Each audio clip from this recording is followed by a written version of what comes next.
జగనన్న భూరక్ష పథకం కింద ఈ పుస్తకాలు ప్రింట్ చేసి ఆయన బొమ్మేసి ఇదే మేము పాస్బుక్ అని చెప్పేసి ఇస్తున్నాడు.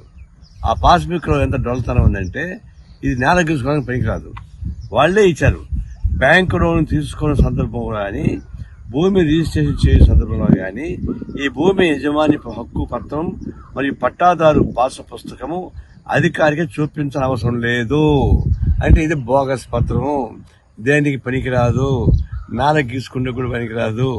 బొమ్మ చేసి కొన్ని వందల కోట్ల రూపాయలు ఖర్చు పెట్టి మొత్తానికి ఇది పంపిణీ చేశాడు. ఇది అసలు ముందు కాంగ్రెస్ గవర్నమెంట్ ఉన్నప్పుడు వచ్చింది ఇది పాస్బుక్. ఇది తర్వాత చంద్రబాబు నాయుడు వచ్చాక అది ఇచ్చింది పాస్బుక్. ఇది దీనిలో అన్ని రకాల హక్కులు ఉన్నాయి. పాస్బుక్ తీసిస్తాను అన్ని వ్యాలిడ్. కానీ ఈ పాస్బుక్ తీసుకొస్తే జగన్ బొమ్మ కనిపిస్తుంది తప్పితే దీనికి ఎందుకు వ్యాలిడ్ లేదు. బ్యాంకులో లోన్ లేరు, దీనికి హక్కు పత్రం రాదు, మీకు రైట్ రాదు. ఊరికి విగ్రహ లాగా పెట్టుకోవచ్చు. దాంతోపాటు స్త్రీ సర్వే అని సర్వే చేశాడు, సెటిల్డ్ సర్వే. ఒక్కొక్క దీనికి ఎన్ని బండ్లు ఉన్నాయి చూడండి. చాలా ఫినిష్ చేసిన జగన్ భూ పథకం పెట్టాడు. దీనివల్ల ఏమవుతుంది, ఇప్పుడు ఈ సర్వే నెంబరు ఈ సర్వే పక్కన ఉంటాయనుకోండి, ఈ నారాయణ బలన్పూర్ నెంబర్ 2 సర్వే నెంబరు అది జాయింట్ పత్రం ఇచ్చేసాడు. జాయింట్ పత్రం అంటే ఏంటి, భూ సర్వే నెంబర్ 1 నాది అయితే దాన్ని జాయింట్ పత్రంగా భూ నెంబర్ 5, 6, 7 ఇచ్చేసాడు.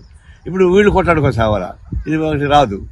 ఈ విధంగా అనేక తప్పు తొడకలతోటి భూరక్ష పథకాన్ని ప్రవేశపెట్టి వేల కోట్ల రూపాయలు ఖర్చు పెట్టి ఈ బండలు వేశాడు, ఈ పుస్తకం వేశాడు, దీన్ని సెటిలైట్ పథకం వేశాడు.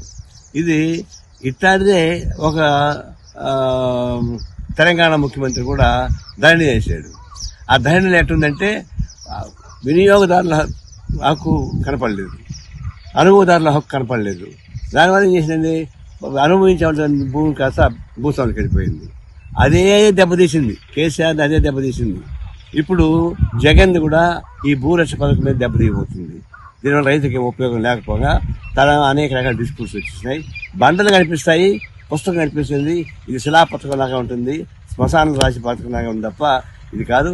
ఇదే బండలే రాబోయేటువంటి జగన్మోహన్ రెడ్డికి శిలాపథంగా మారిపోతుంది, శ్మశాన పథకం పనికొస్తుంది. కాదు, ఇదే పథకమే ఆయన ఓడించబోతుంది.